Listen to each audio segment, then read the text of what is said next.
आप सभी को राधे राधे, जय श्री कृष्णा। भगवान की भक्ति करने से भगवान खुश हुए उस भक्त से जो भगवान की भक्ति कर रहा था, और भगवान ने स्वयं आकर उससे मुँह मांगा वरदान मांगने को कहा। तो उसने क्या मांगा, पाठ शुरू करते हैं। जब उन्होंने उनकी भक्ति भाव देखा भगवान ने, तो स्वयं उनके पास चलकर आए और उनसे मुँह मांगा वरदान मांगने को कहा। तो उन्होंने मांगा कि हमें देना है तो आप जैसा पुत्र हमें दे दीजिए। भगवान ने तथास्तु कही। तथास्तु के बाद सोचा कि हमारे जैसा संसार में कोई है ही नहीं, और हमने इन्हें वरदान दे दिया। तो भगवान स्वयं उनके घर पुत्र बन के आने को उनसे कहा कि हम आपके पुत्र बन के हम ही आएंगे। तब वो उनके यहाँ पुत्र बन के आए, और उनका एक संकल्प था, जिस दिन मेरे पुत्र हो जाएगा उस दिन मैं वन को तप करने चला जाऊंगा। और वो तो चले गए, और बच्चा बड़ा हुआ तो भगवान के भजन में ही लीन रहेगा। तो माँ को पता नहीं, किसी को पता नहीं ये भगवान है। तो उस माँ ने उस बच्चे के भाव को देखा और उससे पूछा कि मुझे भी कोई भक्ति का मार्ग बता बेटे। तो अपनी माँ को वो गंगा सागर लेकर गए। गंगा सागर क्यों लेकर गए कि गौमुख से जो गंगा निकली थी, भागीरथ का तप था। तो गंगा माँ ने कहा था कि मैं इतने वेग से दौड़ूंगी कि तू अपने मन का घोड़ा मेरे आगे छोड़ दे, मैं तेरे मन के घोड़े के पीछे पीछे जाऊंगी। तो जो कपिल मुनि थे, एक पार्ट मैंने डाल रखा है, ढूंढ लेना, कि कपिल मुनि को सगर के 60,000 पुत्रों ने पत्थर मार दिया था। भजन में बैठे थे।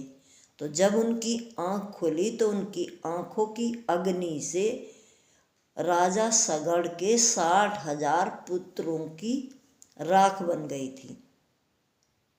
तो उनकी राख पड़ी थी, इसलिए भागीरथ ने तप किया। उनके 3-4 पुरखों ने तप किया, किसी से गंगा माई प्रसन्न नहीं हुई। भागीरथ ने उनको प्रसन्न किया। उन अपने 60,000 पुत्र जो उनके पुरखों के भी संतान थी, उनके उद्धार के लिए। तो तब गंगा मैया वो ही कपिल मुनि के आश्रम में जो राख पड़ी हुई थी, उन सब का उद्धार करके सबको खूब हरियाली, सब जगह खेत खलियान, सब जगह कल कल करती, सबको आनंद देती हुई गंगा सागर में जाके मिल गई थी। इसलिए उसका गंगा सागर नाम है कि गंगा सागर में वहाँ जाकर मिली थी, कलकत्ता में। और वहाँ ही जाकर कपिल मुनि ने अपनी माँ को मुक्ति का मार्ग बताया था। क्या बताया था? मुक्ति का मार्ग है सेवा और भजन। सेवा नहीं करोगे, पूजा कितनी करो तो कोई लाभ नहीं। सेवा और भजन ही मुक्ति का मार्ग बताया। और दान आज के दिन 14 तारीख में जो तिलों से दान ज़्यादा किया जाता है, तिल, रेवड़ी, तिल कुटे, मतलब तिल में तिल बहुत छोटा होता है। तिल स्वयं विष्णु भगवान के पसीने से बना है। ब्रह्मा जी के बनाए हुए अनाज में से तिल नहीं है। तिल इसलिए खास होता है। तिल का दान, थोड़ा दान और 100 गुना पुण्य मिलता है। हमारे जन्म जन्म के पाप तिल के दान करने से कट जाते हैं। वो आज का दिन है मकर संक्रांति का 14 तारीख। तिल का हमने 13 तारीख में बताया कि तिल क्यों खास है, तिल से ये दोनों त्योहार क्यों मनते हैं, 13 और 14। तो ये पाठ हमारा शॉर्ट में कहा, थोड़ा समय का अभाव है। आप सभी को राधे राधे।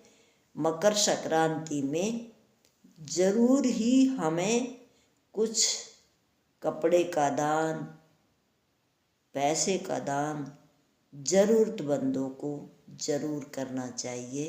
क्यों, ये जन्म हमें दोबारा नहीं मिलने वाला। राधे राधे। इसी जन्म में कुछ पुण्य कमा सकते, बाकी तो हम सब ऊँट मच्छर कीड़े मकोड़े सुअर कुकर ही बनेंगे। ना जाने ये तन हमें कब मिलेगा। राधे राधे।